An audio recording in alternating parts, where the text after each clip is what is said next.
Hello friends, welcome to our channel. Today நம்ம சேனல்ல 12th Polity Unit 2 சட்டமன்றம் அதுல மாநிலங்களவை மக்களவையின் அதிகாரங்கள் பற்றி இந்த வீடியோல பார்க்க போறோம். ஆல்ரெடி ப்ரீவியஸ் டாபிக் எல்லாமே நம்ம ப்ரீவியஸ் வீடியோல கம்ப்ளீட் பண்ணிட்டோம். அந்த வீடியோ பார்க்காதவங்களுக்கு நான் லிங்க் டிஸ்கிரிப்ஷன்ல கொடுக்குறேன், செக் பண்ணி பார்த்துக்கோங்க.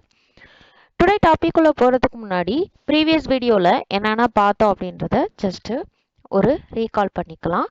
நம்மளுடைய நாடாளுமன்றம் ஒரு சட்டத்தை இயற்றுவதற்கும் அதை மாற்றி அமைப்பதற்கும் உரிய அதிகாரங்களை 28 மாநிலங்கள் மற்றும் 8 யூனியன் பிரதேசங்களுடன் பகிர்ந்து கொள்கின்றது. அது மட்டும் இல்லாம நாடாளுமன்றம் வருடத்திற்கு 3 முறை கூட்டத்தொடர் நிகழ்த்தக்கூடிய அதிகாரத்தை பெற்றுள்ளது. அது என்னென்ன கூட்டத்தொடர் அப்படின்னா நிதிநிலை அறிக்கை கூட்டத்தொடர், மழைக்கால கூட்டத்தொடர், குளிர்கால கூட்டத்தொடர். இந்த 3 கூட்டத்தொடரையுமே ஒவ்வொரு வருஷமும் நாடாளுமன்றமானது நிறைவேற்றி கொண்டே இருக்கும். இந்த கூட்டத்தொடர்ல பட்ஜெட் சம்பந்தமான அறிக்கைகளை வாசிப்பது, அடுத்து எதிர்கால திட்டங்களை என்னென்ன திட்டங்கள் செய்ய போறோம் அப்படின்றத தெரிவுபடுத்துவாங்க இந்த கூட்டத்தொடர்ல. அது மட்டும் இல்லாம ஒரு நாடாளுமன்றம் குடியரசுத் தலைவர் மற்றும் துணை குடியரசுத் தலைவரை தேர்ந்தெடுப்பதற்கு தேர்தல் நடத்தும் உரிமையை பெற்றுள்ளது. மக்களவையாக இருந்தாலும் மாநிலங்களவையாக இருந்தாலும் ஒரு கூட்டத்தொடர் நடத்துவதற்கு 10ல் 1 பங்கு உறுப்பினர் இருந்தால் மட்டுமே சாத்தியமாக அமைகின்றது. அடுத்து சபாநாயகருடைய பொறுப்புகள் பணிகள் என்னென்ன அப்படின்னு பார்த்தோம். சபாநாயகர் மக்களவையை தலைமை ஏற்று நடத்தும் பொறுப்புடையவராக திகழ்கின்றார். அது மட்டும் இல்லாம மாநில அரசாங்கத்தின் நிர்வாக தலைவராக செயல்படுபவரும் சபாநாயகர் தான். அது மட்டும் இல்லாம ரொம்ப இம்பார்ட்டன்டான ஒண்ணு, ஒரு மசோதா நிதி மசோதாவா அல்லது சாதாரண மசோதாவா என்று முடிவெடுக்கும் உரிமையும் சபாநாயகரை சார்ந்தது. இது எல்லாமே சபாநாயகருடைய முக்கிய கடமைகளாக இருந்தது. அடுத்து மாநிலங்களவைகளின் பணிகள் என்னென்ன அப்படின்றதையும் பார்த்துட்டோம். டுடே வீடியோல மக்களவையின் அதிகாரங்கள் என்னென்ன அப்படின்னு பார்ப்போம். நாம் ஆல்ரெடி ப்ரீவியஸ் வீடியோல பார்த்திருக்கோம். மாநிலங்களவையை விட மக்களவை தான் மிகவும் சக்தி வாய்ந்ததாக திகழ்கின்றது. எதற்காக? ஒரு நாட்டோட அரசியல், சமூகம் மற்றும் பொருளாதார நிலையை பிரதிபலிப்பதே இந்த மக்களவை தான். அது மட்டும் இல்லாம ஒட்டுமொத்த மக்களின் பிரதிநிதிகளாகவும் இந்த மக்களவையானது திகழ்கின்றது. ஏன்னா மக்களவையில இருக்கக்கூடிய உறுப்பினர்கள் தான் மக்களின் நலனுக்கு பொறுப்புடையவர்களாக திகழ்கிறார்கள். அது மட்டும் இல்லாம பதிலளிக்கக்கூடிய கடமை உடையவர்களும் அந்த மக்களவையில் இருக்கக்கூடிய உறுப்பினர்கள். ஏன் அவங்க பதிலளிக்கணும் அப்படின்னா அவங்க தான் மக்களால் தேர்ந்தெடுக்கப்பட்ட உறுப்பினர்கள்.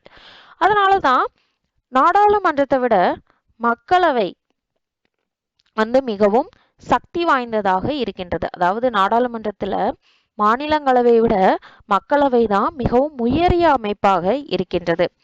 அது மட்டும் இல்லாம ஒரு மக்களுடைய விருப்பங்களின் பிரதிநிதியாக திகழ்வதே இந்த மக்களவையில் இருக்கக்கூடிய உறுப்பினர்கள் தான். அவங்க தான் மக்களுக்கு என்னென்ன சட்டங்கள் நிறைவேற்றணும், மக்களின் நலனுக்காக என்ன செய்யணும் அப்படின்றத ஃபர்ஸ்ட் சட்டமன்றத்துல குறிப்பிடுவவங்களே சட்டமன்ற உறுப்பினர்கள் தான்.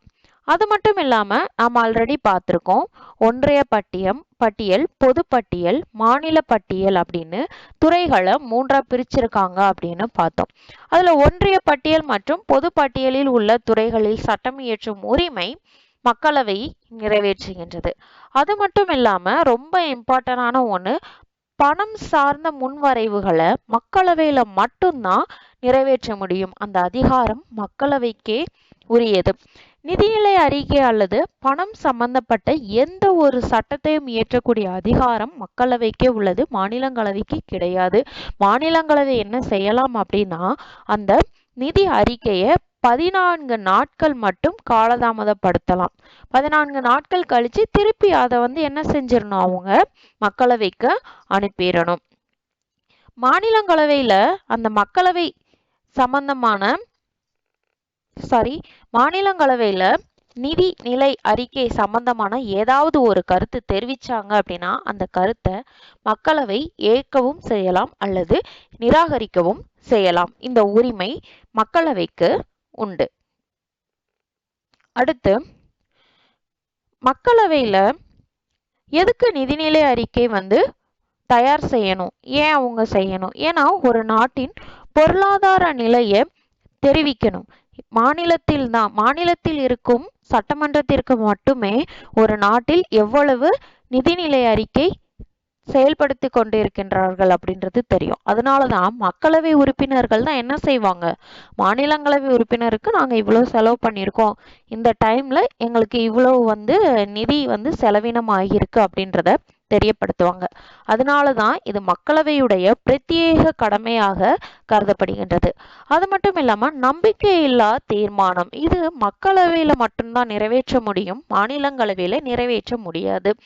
ஏன்னா மக்களவையில உள்ள உறுப்பினர்கள் தான் மக்களுக்கே உரிய உறுப்பினர்களாக கருதப்படுகிறார்கள். ஏன்னா மக்களில் தேர்ந்தெடுக்கப்பட்ட உறுப்பினர்கள் தான் மக்களவையில இருக்கிறாங்க. அதனாலதான் நம்பிக்கையில்லா தீர்மானம் நம்மளால மக்களவையில மட்டும்தான் கொண்டு வர முடியும். அது மட்டும் இல்லாம ஒரு அரசமைப்பை திருத்தி அமைப்பது, அவசர கால நிதி நிலையை பிரகடனம் செய்வது, இதை பற்றிய அதிகாரமும் மக்களவைக்கு இருக்குது. ஒரு நாட்டின் குடியரசுத் தலைவர் மற்றும் துணை குடியரசுத் தலைவர் ஆகியோரை தேர்ந்தெடுக்கும் உரிமையும் மக்களவைக்கு இருக்குது.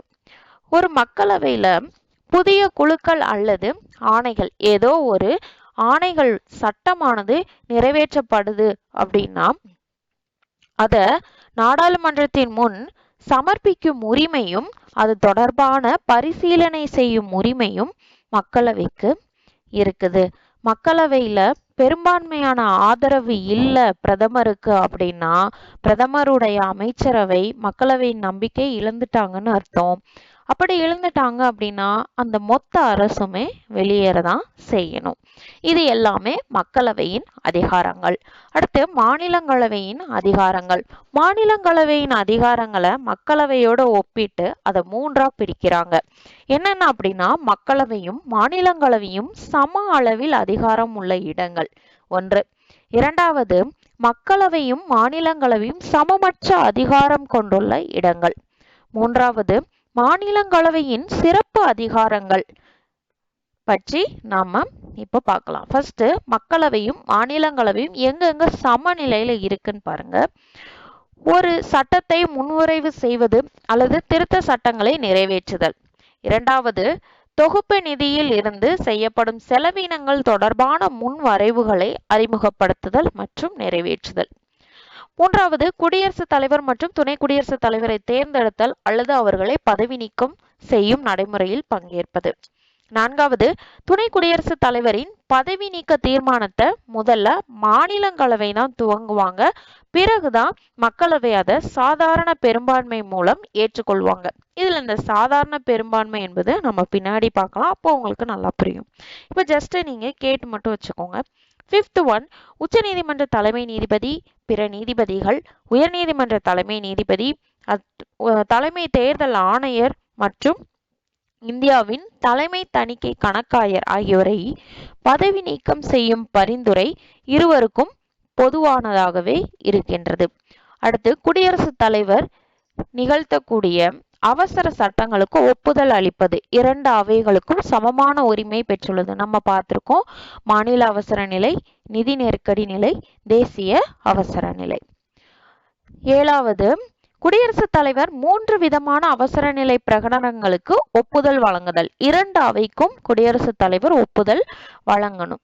அடுத்து, பிரதமர் உட்பட அமைச்சர்களை தேர்வு செய்தல். இந்திய அரசியலமைப்பின்படி பிரதமர் மற்றும் அமைச்சர்கள் 2 அவைகளில் ஏதேனும் ஒரு அவையில் உறுப்பினராக இருக்கணும். நம்ம பார்த்திருக்கோம், நாடாளுமன்றத்துல மாநிலங்களவை இருக்கு, மக்களவை இருக்கு. அவங்க மக்களவையில உறுப்பினராக இருந்தாலும் சரி, மாநிலங்களவையில உறுப்பினராக இருந்தாலும் சரி, அவங்க மக்களுக்கு முழுவதுமாக பொறுப்பானவர்களாக செயல்பட வேண்டும். அதுதான் இந்த கோட்பாடு. நிதிக்குழு, ஒன்றிய அரசு பணியாளர் தேர்வாணையம் மற்றும் மத்திய தலைமை கணக்கு தணிக்கையாளர் போன்ற அமைப்புகள் அளிக்கும் அறிக்கைகளை பரிசீலனை செய்யணும். அடுத்து, உச்சநீதிமன்றம் மற்றும் ஒன்றிய அரசு பணியாளர் தேர்வாணையத்தின் அதிகார வரம்பை அதிகப்படுத்துதல். இது எல்லாமே மக்களவையும் மாநிலங்களவையும் சமநிலையில் உள்ள இடங்கள். அடுத்து மக்களவையுடையான சமமற்ற நிலை. இதுல என்ன வரும் அப்படின்னா நிதி முன்வரைவு. இதை மக்களவையில மட்டும்தான் நிறைவேற்ற முடியும், மாநிலங்களவையில நிறைவேற்ற முடியாது. மாநிலங்களவையில 14 நாட்கள் மட்டும்தான் காலதாமதம் செய்ய முடியுமே தவிர அவங்களால வேற ஒன்றும் செய்ய முடியாது. அவங்களுடைய கருத்தை அவங்க தெரிவித்தாலும் அதை மக்களவை ஏற்றுக்கொண்டாலும் ஏற்றுக்கொள்ளலாம், அல்லது நிராகரித்தாலும் நிராகரிக்கும் உரிமை மக்களவைக்கும் உண்டு. அதே மாதிரி இந்த நிதி முன்வரைவு சட்ட உறுப்பு 110ல கூடப்பட்ட மாதிரி விவரங்கள் இல்லாம இருந்தாலும் இந்த நிதி அறிக்கை மக்களவையில மட்டும்தான் அறிமுகப்படுத்த முடியும். ஆனா அதை நிறைவேற்றக்கூடிய கடமை தான் 2 அவைகளுக்குமே இருக்குது. ஒரு பண முன்வரைவு என்று தீர்மானிக்கும் அதிகாரம், நான் ஆல்ரெடி சொன்னேன் இல்லையா, ஒரு சட்ட மசோதா வருது அப்படின்னா அது சாதாரண மசோதாவா அல்லது நிதி மசோதாவா பண மசோதாவா அப்படின்றத தீர்மானிக்கக்கூடிய உரிமை யாருக்கு இருக்கு அப்படின்னா சபாநாயகருக்கு தான் இருக்குது. அவர் மக்களவை உறுப்பினராக இருப்பார். ஈரவைகள் கூட்டங்கள், அதாவது மாநிலங்களவை ஈரவை கூட்டங்கள் கூட்டுறதுக்கு யார் தலைமை தாங்குவா அப்படின்னா மக்களவை சபாநாயகர் தான் தலைமை தாங்குவார். பொதுவா ஒரு கூட்டங்களில் வாக்கெடுப்புகளில் மக்களவை நிலைப்பாடு தான் வெற்றி பெறும். ஏன்னா அங்க உள்ள உறுப்பினர்கள் எல்லாருமே மக்களால் தேர்ந்தெடுக்கப்பட்டவர்கள். அது மட்டும் இல்லாம அதுல ஒரு வரம்பு இருக்கு. என்ன அப்படின்னா எதிர்கட்சி உறுப்பினர்கள் ஆளுங்கட்சி உறுப்பினர்களை விட அதிகமாக இருந்தாங்கன்னா ஆளும் கட்சியுடைய தீர்மானம் வெற்றி பெறாது. அடுத்தது பாருங்க, மாநிலங்களவை நிதிநிலை அறிக்கை திட்டத்தின் மீது விவாதம் நடத்தலாம். ஆனா அதுல எந்த ஒரு தீர்மானமும் மாநிலங்களவையால் மேற்கொள்ள முடியாது. அந்த நிதிநிலை அறிக்கையை வெளியிடும் போது நடைபெறக்கூடிய வாக்கெடுப்பில் மாநிலங்களவை பங்கு கொள்ள இயலாது. இது மக்களவைக்கு மட்டுமே இருக்கக்கூடிய ஒரு சிறப்பான உரிமை. அமலில் இருக்கக்கூடிய தேசிய அவசர நிலையை நீக்கும் தீர்மானம் மக்களவையில மட்டும்தான் அறிமுகப்படுத்தப்பட்டு ஏற்றுக்கொள்ளப்படும். மாநிலங்களவையில அதை ஏற்றுக்கொள்ளப்பட மாட்டாது. ஏதோ ஒரு அவசர நிலை அமல்ல இருக்கும்போது அதை நீக்கக்கூடிய தீர்மானம் மக்களவையில தான் எடுக்க முடியும். அதே மாதிரி நம்பிக்கையில்லா தீர்மானம் இதுவுமே மக்களவையில மட்டும்தான் நடைமுறைப்படுத்த முடியும். அதற்குரிய காரணமும் நம்ம முன்னாடியே பார்த்துட்டோம். இப்போ மாநிலங்களவையின் சிறப்பு அதிகாரங்கள் என்னென்னு பார்த்துடலாமா? உறுப்பு 249 படி மாநிலங்களவை மாநில பட்டியலில் குறிப்பிடப்பட்டிருக்கும் அதிகாரங்களில் நாடாளுமன்றம் சட்டம் இயற்ற அதிகாரம் அளிக்க முடியும். அதாவது என்ன அப்படின்னா, நாம் ஆல்ரெடி பார்த்திருக்கோம், மாநில பட்டியல், பொது பட்டியல், ஒன்றிய பட்டியல் அப்படின்றத நம்ம இந்திய அரசியலமைப்பு பாடம் படிக்கும் போதே பார்த்திருப்போம். அதை தான் இங்கேயும் கொடுத்திருக்காங்க. ஒரு துறை, இப்போ மாநில துறைன்னு எடுத்துக்கிட்டோம்னா அந்த மாநில அரசுக்கு கீழே உள்ள துறைகளுக்கு சட்டம் இயற்றும் அதிகாரம் எதுல இருக்கு? மாநில அரசுக்கு மட்டும்தான் இருக்கு. அதுதான் கொடுத்திருக்காங்க. அதே மாதிரி பாருங்க, உறுப்பு 311 படி மாநில மற்றும் மத்திய அரசுக்கு பொதுவான அனைத்து துறைகளிலும் இந்திய தேர்வாணையத்தை உருவாக்கிய நாடாளுமன்றத்திற்கு அதிகாரம் அளிக்க முடியும். மேற்கண்ட ஆய்வின் மூலம் இந்திய மேலவையானது ஆங்கிலேய நாடாளுமன்ற அமைப்பில் உள்ள மேலவை போல அதிகாரமற்றும் இல்லாமலும் அமெரிக்க மேலவை போல் மிகுந்த அதிகாரம் உடையதாகவும் இல்லாமலும் இருப்பதாக புலனாய்கின்றது. மாநிலங்களவையானது நிதி விவகாரங்கள் மற்றும் அமைச்சர்கள் மீதான கட்டுப்பாடு தவிர எல்லா தளங்களிலும் கிட்டத்தட்ட மக்களவைக்கு நிகரான அதிகாரத்தை பெற்றுள்ளது. அதாவது என்ன சொல்லியிருக்காங்க அப்படின்னா, மாநிலங்களவைக்கு அதிகாரம் இல்லாமலும் இல்ல, முழுமையான அதிகாரமும் மாநிலங்களவைக்கு கிடையாது. 2 இதுல விலக்கு இருக்கு. எந்தெந்ததுக்கு அப்படின்னா நிதி விவகாரம் மற்றும் அமைச்சர்கள் மீதான கட்டுப்பாடு. இந்த 2க்குமே மாநிலங்களவைக்கு விதி இருக்குது. சோ மாநிலங்களவை மக்களவையும் கிட்டத்தட்ட நிகரான அதிகாரத்தை பெற்றுள்ளது அப்படின்றதுதான் சொல்லியிருக்காங்க. மக்களவையோடு ஒப்பிடும்போது மாநிலங்களவைக்கு குறைவான அதிகாரம் தான் கொண்டிருக்கு. இருந்தாலும் அந்த மாநிலங்களவைக்கும் மக்களவைக்கும் உள்ள வேறுபாடுகள் இங்க என்னென்னு பாருங்க. அவசரமாகவும் குறைபாடுகளுடைய மாநிலங்களவையின் முக்கிய செயல்பாடு தான் இப்ப நாம பார்க்க போறோம். இப்போ ஒரு சட்டம் அவசரமா குறைபாடுகளுடன் நிறைவேற்றப்பட அதிக வாய்ப்புகள் இருக்கு. அதை தடுப்பதற்காக தான் நிதி மசோதாவை என்ன செய்யறாங்க அப்படின்னா 14 நாட்கள் நிலுவையில வைக்கிறாங்க அப்படின்ற மாதிரியும் சொல்றாங்க. அது மட்டும் இல்லாம ஒரு சட்டம் இயற்றுவதற்கு முன்னாடி அந்த முன்வரைவை நம்ம மாநிலங்களவைக்கு அனுப்படும். அப்போ அந்த முன் வரைவுகளை மாநிலங்களவை மீண்டும் சட்டமன்றத்திற்கு திருப்பி அனுப்பும் அதிகாரமும் பெற்றிருக்கு மாநிலங்களவை. அடுத்தது பாருங்க, நேரடியாக தேர்தலை சந்திக்க முடியாத புகழ்பெற்ற நிபுணர்களுக்காகவே 12 நபர்களை குடியரசுத் தலைவர் உறுப்பினராக தேர்ந்தெடுக்கிறார். எங்க அப்படின்னா மாநிலங்களவையில். அந்த 12 உறுப்பினர்களும் கலை இலக்கிய வல்லுநர்கள் மற்றும் விஞ்ஞானிகளுக்கு பிரதிநிதித்துவம் அளிக்கின்றது. இது ஒரு பிளஸ் பாயிண்ட், மாநிலங்களவைக்கு இருக்கக்கூடிய ஒரு சிறப்பு கடமைகள். மூன்றாவது பாருங்க, கூட்டாட்சி தத்துவத்தின் அடிப்படையான மாநிலங்களின் உரிமைகளை பாதுகாக்கும் காவலனாக இந்த மாநிலங்களவை செயல்படுகின்றது அப்படின்னு சொல்லியிருக்காங்க. இந்த மூன்று தான் மாநிலங்களவையின் சிறப்பு அதிகாரங்களாக குறிப்பிடப்படுகின்றது. அடுத்து உறுப்பு 120, இதன்படி நாடாளுமன்றத்தின் அலுவல் மொழியாக இந்தியும் ஆங்கிலமும் இருக்குது அப்படின்னு இந்திய அரசமைப்பு 120ல கூறுகின்றது. அப்படி இருந்தாலும் நாடாளுமன்ற உறுப்பினர் யாருக்காவது இந்தி ஆங்கிலம் ரெண்டுமே தெரியல அப்படின்னா அவங்களுடைய தாய்மொழியில உரையாற்றக்கூடிய உரிமையை அவை தலைவர் வழங்கலாம் அப்படின்னு இந்திய அரசமைப்பு உறுப்பு 120 குறிப்பிடுகின்றது. அடுத்து பாருங்க, சட்டம் இயற்றும் நடைமுறைகள். இந்திய நாடாளுமன்றத்தில் சட்டம் இயற்றும் நடைமுறைகள் அதன் மக்களாட்சி தத்துவத்தின் நம்பகத்தன்மையை வெளிப்படுத்துகின்றது. அது மட்டும் இல்லாம ஒரு சட்டம் இயற்றுவதற்கு எதிர்கட்சியினரின் பங்களிப்பு பெரும்பான்மையாக திகழ்கின்றது. ஏன்னா ஒரு சட்டம் இயற்ற போறோம் அப்படின்னா அதுல உள்ள பிளஸ்ஸையும் மைனஸையும் யார் பிளஸ்ஸை சட்டம் இயற்ற போற ஆளும் கட்சியானது பேசும், மைனஸ் பாயிண்டை யார் பேசுவாங்க, எதிர்கட்சியினர் தான் பேசுவாங்க. அதனாலதான் ஒரு சட்டம் இயற்றுவதற்கு எதிர்கட்சியினருடைய பங்களிப்பு மிகவும் இன்றியமையாதது அப்படின்னு சொல்லியிருக்காங்க. அது மட்டும் இல்லாம மாநிலம் மற்றும் மக்களின் நலனை பேணும் பொறுத்து சமூகம், அரசியல் மற்றும் பொருளாதாரம் ஆகியவற்றை முறைப்படுத்தி வழிகாட்டும் சக்தியாக தான் சட்டங்களானது நிறைவேற்றப்படுகின்றது. ஒரு சட்டமானது நாடாளுமன்றத்தில் பரிசீலனைக்காக சட்ட முன்வரைவாக முன்மொழியப்படுகின்றது. அதாவது ஒரு சட்டம் நிறைவேற்றப்படணும் அப்படின்னா அது சட்டமன்றத்துல சட்டம் இயற்றப்பட்டாலும் அந்த சட்டம் நாடாளுமன்றத்தாலும் அங்கீகரிக்கப்படணும். அப்பதான் அது சட்டமாக மாற்றப்படும். அதனாலதான் முன் வரைவை நம்ம நாடாளுமன்றத்துல முதல்ல தெரிவிக்கிறாங்க. அடுத்து பாருங்க, அந்த சட்டம் அந்த முன்வரைவு செய்யறாங்களே அந்த சட்டம் அடுத்து மாநிலங்களவையால் ஏற்றுக்கொள்ளப்பட்டது அப்படின்னா என்ன செய்வாங்க, குடியரசுத் தலைவரின் ஒப்புதல் அளிக்க குடியரசுத் தலைவரின் ஒப்புதலுக்காக மீண்டும் குடியரசுத் தலைவரிடம் சமர்ப்பிப்பாங்க. அடுத்து குடியரசுத் தலைவர் ஒப்புதல் அளித்த பிறகு அந்த மசோதாவானது சட்டமாக நிறைவேற்றப்படும். அது மட்டும் இல்லாம நாடாளுமன்றத்தின் முக்கியமான கடமை என்ன அப்படின்னா புதிய சட்டங்கள் இயற்றுவது, நடைமுறையில் இருக்கக்கூடிய சட்டங்களை திருத்தங்கள் கொண்டு வருவது. இந்த இரண்டுமே நாடாளுமன்றத்தின் தலையாய கடமையாக திகழ்கின்றது. இந்த நாடாளுமன்றம் 2 வகையான முன்வரைவுகளை நிறைவேற்றுகின்றது. அது என்னன்னா நிதி முன்வரைவு மற்றும் நிதிசாரா முன்வரைவு. அல்லது இந்த நிதிசாரா முன்வரைவை சாதாரண அல்லது பொது முன்வரைவு அப்படின்னு சொல்லுவாங்க.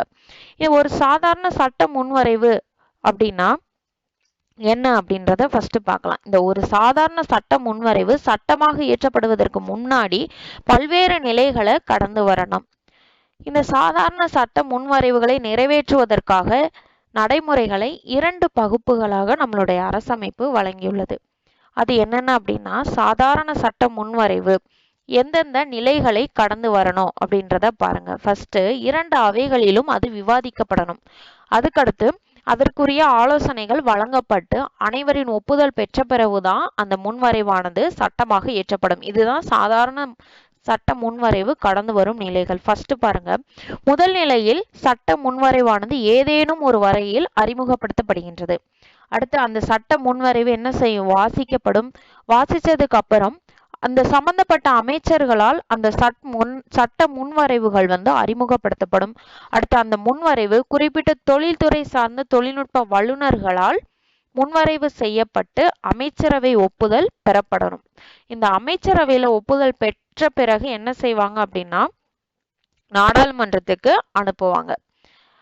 அதுக்கப்புறம் நாடாளுமன்றத்துல அது சட்ட முன்வரைவு ஓகே அப்படின்னு வாக்கெடுப்புல வெற்றி பெற்றால் குடியரசுத் தலைவருக்கு திரும்ப சமர்ப்பிப்பாங்க. குடியரசுத் தலைவர் கையெழுத்து போட்டாங்க அப்படின்னா அது சட்டமாக நிறைவேற்றப்படும். இதே தனிநபர் முன்வரைவு அப்படின்னு இருக்குது. தனிநபர் முன்வரைவை யாரு கொண்டு வருவாங்க அப்படின்னா நாடாளுமன்ற உறுப்பினர். எந்த ஒரு நாடாளுமன்ற உறுப்பினராக இருந்தாலும் இந்த தனிநபர் முன்வரைவை அறிமுகப்படுத்தலாம். ஓகேவா? அவ்வாறு அறிமுகப்படுத்தப்பட்ட மக்களவை சபாநாயகருக்கோ அல்லது மக்களவை தலைவருக்கோ ஒரு மாதம் முன்பே தெரிவிக்க வேண்டும். அதாவது ஒரு தனிநபர் முன்வரைவை அறிவிக்க போறாங்க அப்படின்னா ஒரு மாசம் முன்னாடியே மக்களவை சபாநாயகருக்கோ அல்லது மாநிலங்களவை தலைவருக்கோ தெரியப்படுத்தி இருக்கணும். அப்படி ஒரு மாதம் முன்னாடியே தெரியப்படுத்தின பிறகு அவங்களுக்குன்னு ஒரு டேட் தருவாங்க. அந்த டேட்ல என்ன செய்யணும், இவங்க அந்த தனிநபர் முன்வரைவை அறிமுகப்படுத்தணும்.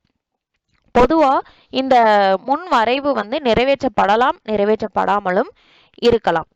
இதுல விவாதம் அந்த அளவுக்கு எடுத்துக்கொள்ள மாட்டாங்க. அதாவது நிலுவையில் இருக்கக்கூடிய முன்வரைவுகள், பொதுவாக வரைவு நிலையில் இருக்கக்கூடிய முன்வரைவுகளை விவாதத்துக்கு கொண்டு வர மாட்டாங்க. ஏன்னா அது அலுவல் வழி சார்ந்த நடவடிக்கையாக மாறி இருக்கும்.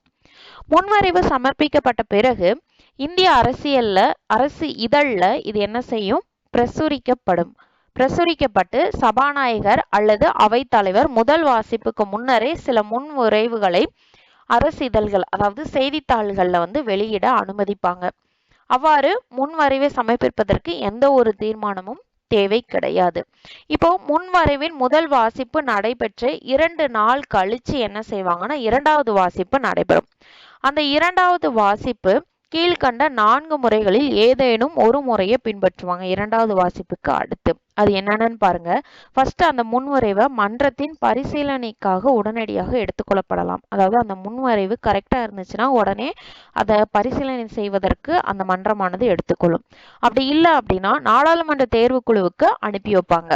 அதுவும் செய்யல அப்படின்னா அவைகளும் இணைந்த தேர்வுக்குழுவுக்கு அனுப்பி வைப்பாங்க. இந்த 3மே செய்யல அப்படின்னா பொதுமக்களின் கருத்துக்களை அறிந்து கொள்வதற்காக அதை நியூஸ்ல போட்டு மக்களுடைய கருத்துக்களை எடுத்துப்பாங்க.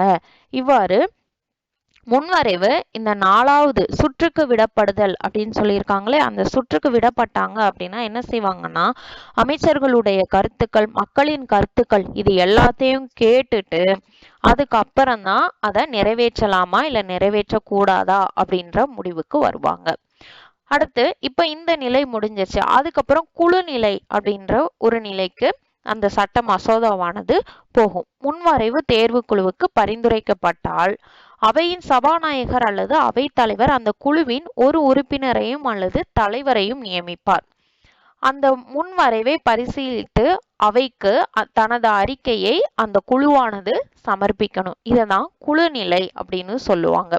சபாநாயகர் என்ன பண்ணுவாரு, ஃபர்ஸ்ட் நம்ம சட்டமன்றத்துல அந்த சட்ட மசோதாவை வாசிச்சுட்டு அதை சுற்றுக்கு விடுறாங்க. சுற்றுக்கு விட்டதுக்கு அப்புறம் அமைச்சர்களுடைய கருத்தும் மக்களுடைய கருத்தும் பார்த்துட்டு எல்லாமே பாசிட்டிவா இருந்துச்சு அப்படின்னா அதுக்குன்னு ஒரு தனி குழுவை சபாநாயகர் நியமிக்கிறார். அந்த குழு என்ன பண்ணும் அப்படின்னா அவங்களுடைய ஒப்பீனியன் இருக்கும் இல்லையா, அவங்களுடைய கருத்து, அந்த சட்டத்தை பற்றிய அவங்களுடைய கருத்தை வெளியிடுவாங்க. இப்ப இந்த குழு நிலையிலையுமே அந்த சட்ட மசோதாவானது பாஸ் ஆயிடுச்சு அப்படின்னா அதுக்கடுத்து அறிக்கை நிலை. இந்த அறிக்கை நிலை தான் மிகவும் முக்கியமான ஒன்று. இதுலதான் முன்வரைவின் உட்கூறுகள் எல்லாமே விவாதத்துக்கு வரும்.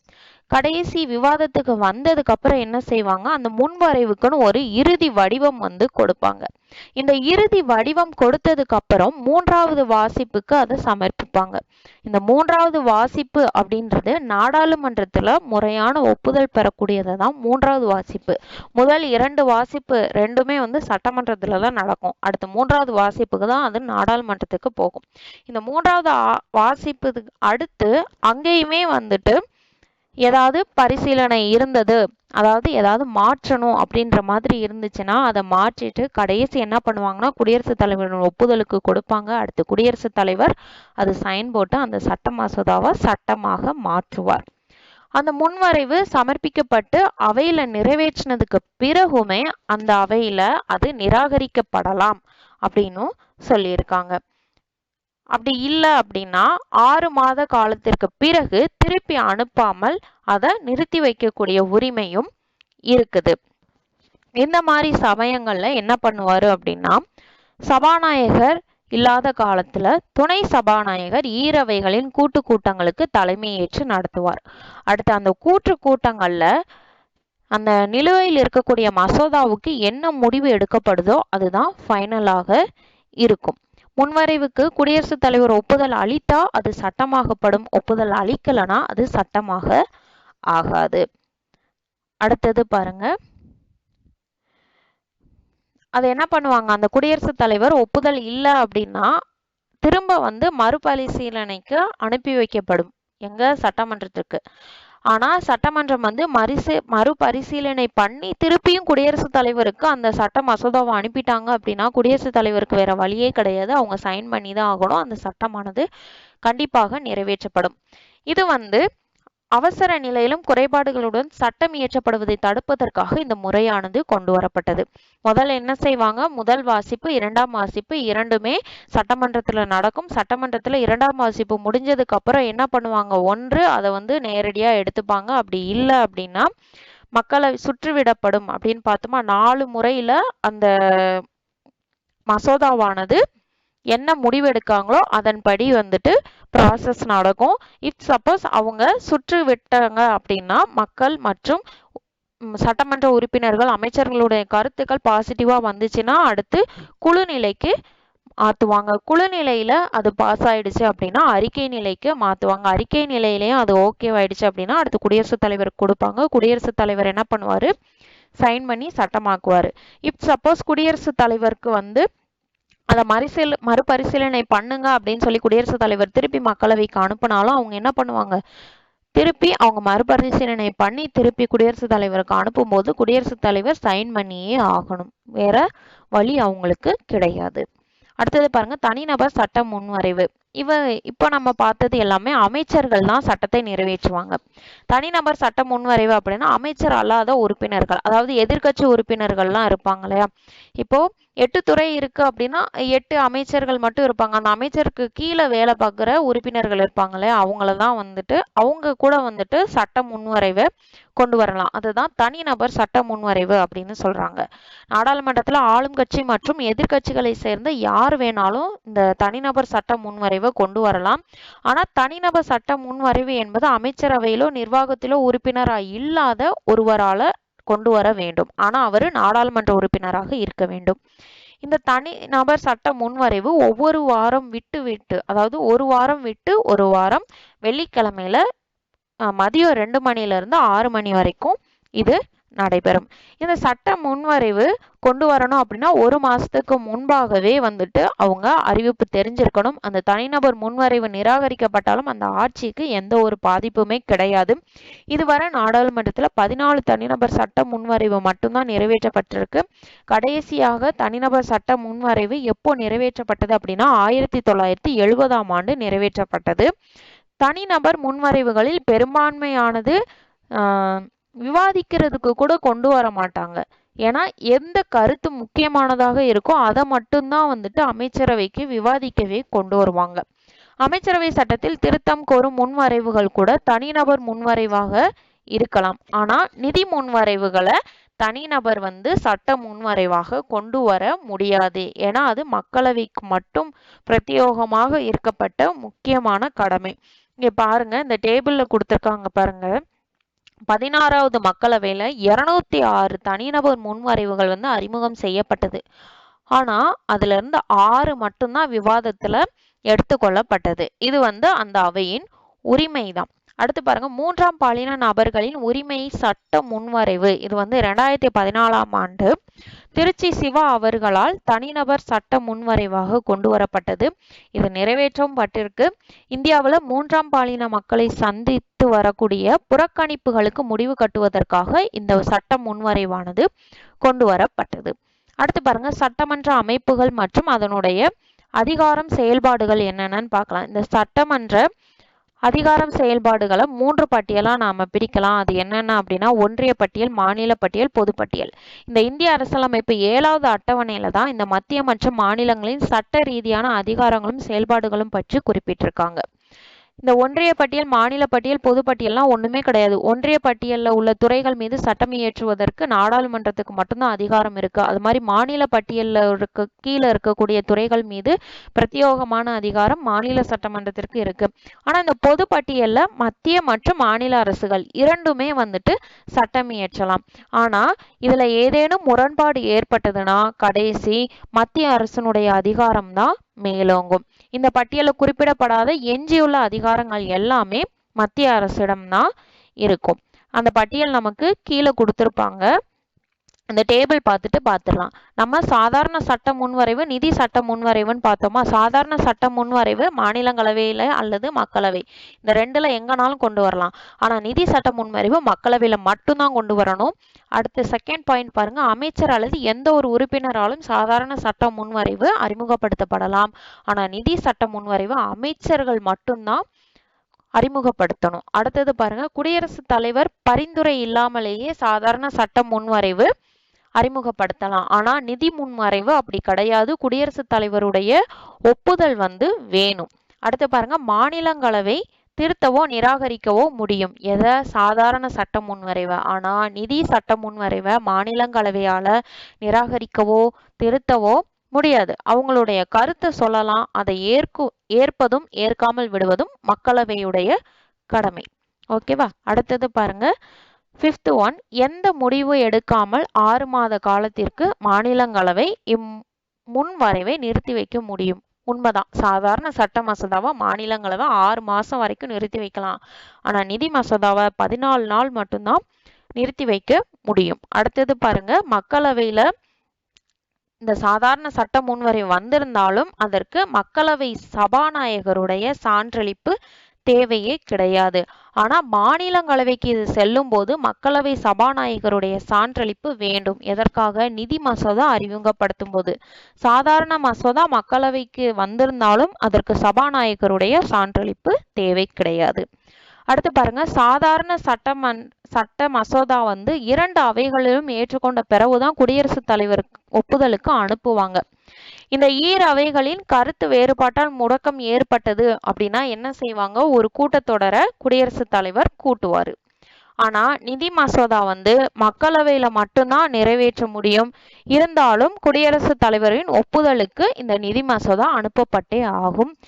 அவைகளுக்குடைய கருத்து வேறுபாடு அப்படின்ற பேச்சுக்கே இங்க இடம் கிடையாது. ஏன்னா மக்களவைக்கு தான் முழு உரிமையும் இருக்குது. அடுத்து, சாதாரண சட்ட மசோதா மக்களவையில தோல்வி அடைஞ்சது அப்படின்னா அரசாங்கம் பதவி விலகணும். அடுத்து பாருங்க, ஆனா அந்த சாதாரண சட்ட மசோதா அமைச்சரால நிறைவேற்றப்பட்டிருந்தால், நம்ம பார்த்தோமா தனி மனித சட்ட முன்வரைவுன்னு பார்த்தோமா, அதனால ஆட்சிக்கு எந்த ஒரு பாதிப்பும் கிடையாது. ஆனா அமைச்சரால அறிமுகப்படுத்தப்பட்ட முன்வரைவு தோல்வி அடைஞ்சிச்சுன்னா அரசாங்கம் பதவி நீங்கணும். அதே மாதிரிதான் நிதி சட்ட முன்வரைவுல அரசாங்கம் தோல்வி அடைஞ்சது அப்படின்னா அங்கேயும் அரசாங்கம் பதவி விலகிதான் ஆகணும். அடுத்து, குடியரசுத் தலைவர் இந்த முன்வரைவை நிராகரிக்கவும் மறுபரிசீலனை செய்யுமாறு திருப்பி அனுப்பவும் முடியும். ஆனா நிதி மசோதாவை ஒப்புதல் அளிக்கலாம் அல்லது நிராகரிக்கலாம். ஆனா மறுபரிசீலனை குடியரசுத் தலைவரால் செய்ய திருப்பி அனுப்பப்பட முடியாது. இதுதான் சாதாரண சட்ட மசோதாவுக்கும் நிதி சட்ட மசோதாவுக்கும் உள்ள வித்தியாசங்கள். அடுத்து பாருங்க, நம்ம பார்த்தோமா மத்திய பட்டியல், மாநில பட்டியல், பொதுப்பட்டியல். இந்த மத்திய பட்டியலுக்கு உள்ள அனைத்து அதிகாரங்களும் யாருக்கு உள்ளது அப்படின்னா நாடாளுமன்றம். மாநில பட்டியலுக்கு உள்ள அனைத்து அதிகாரங்களும் சட்டமன்றத்துக்கு இருக்கு.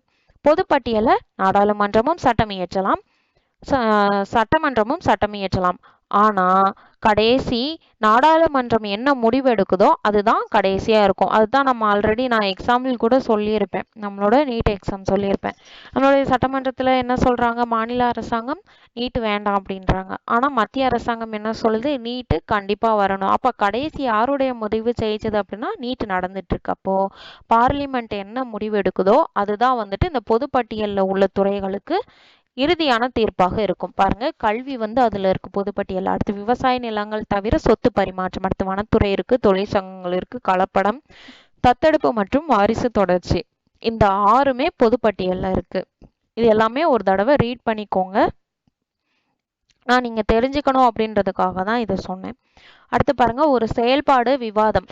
நாடாளுமன்றம் மக்களவையில 2010-12 ஆண்டுகள்ல 227 கூட்டத்தொடர்கள், 852 மணித்துளைகள் அலுவல் பணிகள் நடந்துள்ளது. அதாவது ஒரு நாளுக்கு 4 மணி நேரத்துக்கும் குறைவாக இந்த கூட்டத்தொடரானது நடத்தப்பட்டு இருக்கு. இதுல 2013 ஆளுகை மற்றும் வளர்ச்சி பற்றிய அறிக்கையை யாரு சமர்ப்பிச்சாங்க அப்படின்னா தேசிய சமூக கண்காணிப்பும் எனும் ஒரு அமைப்பானது ஆளுகை மற்றும் வளர்ச்சி பற்றிய அறிக்கையை வந்து 2013ல வெளியிட்டது. அதுல என்ன சொல்லியிருந்தாங்க அப்படின்னா, இந்திய நாடாளுமன்றத்துல அதிக சலுகை மற்றும் ஊதியம் பெறக்கூடிய உறுப்பினர்கள் இருக்கிறாங்க. ஆனா அவங்களுடைய பணி வந்து மிகவும் பின்தங்கியே இருக்கு அப்படின்னு சொல்லியிருந்தாங்க. இதுல பாருங்க, நோட் பண்ணிக்கோங்க. இது குடிமக்களுடைய அறிக்கை. இந்த அறிக்கையை வந்து சமர்ப்பிச்சது ஆளுகை மற்றும் வளர்ச்சி பற்றிய அறிக்கை. சமர்ப்பிச்சது யார் அப்படின்னா தேசிய சமூக கண்காணிப்பு குழு. ஓகேவா? இந்த அவங்க பெறக்கூடிய சலுகை மற்றும் ஊதியங்கள் வந்து தனிநபர் வருமானத்தை போல 68 மடங்கு இருக்குது அப்படின்ற ஒரு அறிக்கையை வந்து சமர்ப்பிச்சிருக்காங்க. இது நீங்க ஜஸ்ட் தெரிஞ்சுக்கோங்க. இந்த மாதிரி தான் வந்துட்டு விவாதமானது நடக்கும். ஏதோ ஒரு அறிக்கை நடைமுறையில உள்ள அறிக்கை பேசப்படக்கூடிய கருத்தாக இருந்துச்சு அப்படின்னா அதை விவாதத்துக்கு கொண்டு வருவாங்க. இல்லை அப்படின்னா அதை விவாதத்துக்கு கொண்டு வர மாட்டாங்க. சரி, அடுத்து திருத்த சட்டங்களுக்கான நடைமுறைகள் மற்றும் வழிமுறைகள் நம்ம நெக்ஸ்ட் வீடியோல பார்க்கலாம். வீடியோ பிடிச்சிருந்தா சப்ஸ்கிரைப் பண்ணுங்க, லைக் பண்ணுங்க, ஷேர் பண்ணுங்க. தேங்க்யூ.